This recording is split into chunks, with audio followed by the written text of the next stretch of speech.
We use nitrogen as fertilizer. We use herbicides.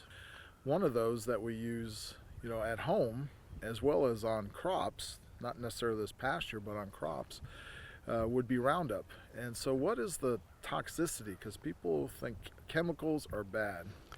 In reality, we're all made of chemicals, and chemicals we consume and we use throughout our lives. So kind of talk a little bit about that. Absolutely. So let's go back and define chemicals for a minute. And so if you look that up in the dictionary, it's basically going to be defined as something that's made up of chemical elements. And so the best way to think about that when we think of chemical elements is think back when we were in high school chemistry and that table of chemical elements.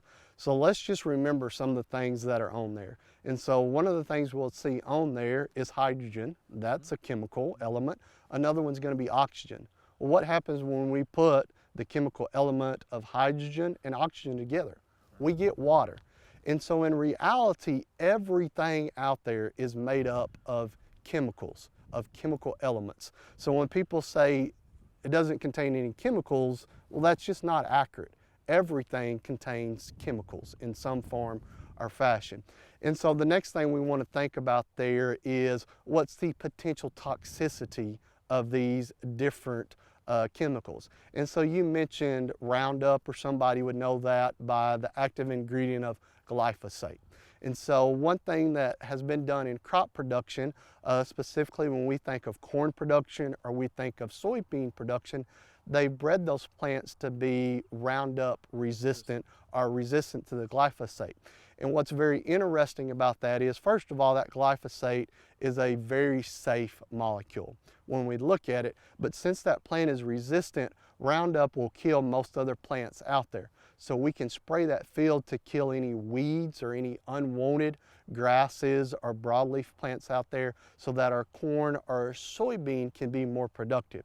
And what's very beneficial that we've added that breeding into those plants is overall, since we're able to use the Roundup, we can use a whole lot less herbicides than what we once did.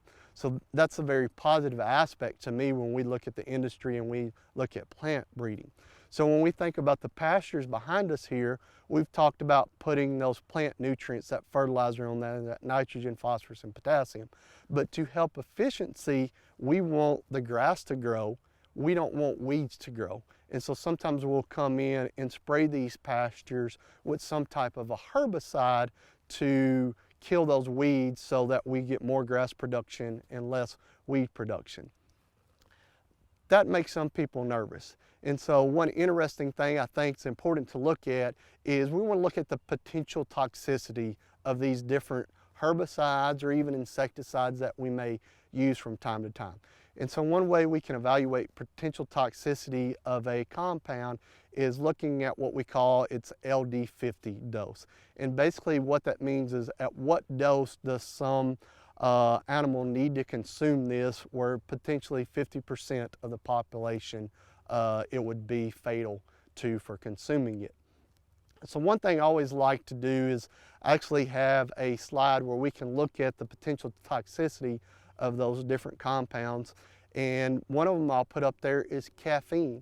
Caffeine, when we look at the potential toxicity, actually is much more toxic than the Roundup we talked about earlier, or some other herbicides that we would use out here would be products like Grazon Next, which would contain 2,4-D and aminopyrrolide. Both that aminopyrrolide and 2,4-D are less potentially toxic than that caffeine that we're drinking in that coffee that most of us are drinking, or even in tea or something else. Another interesting one would be something like aspirin. Aspirin can actually be more potentially toxic than the herbicides and insecticides we use out on our pasture. So I think it's very important that we look at those in context of other things that we're used to having in our everyday lives.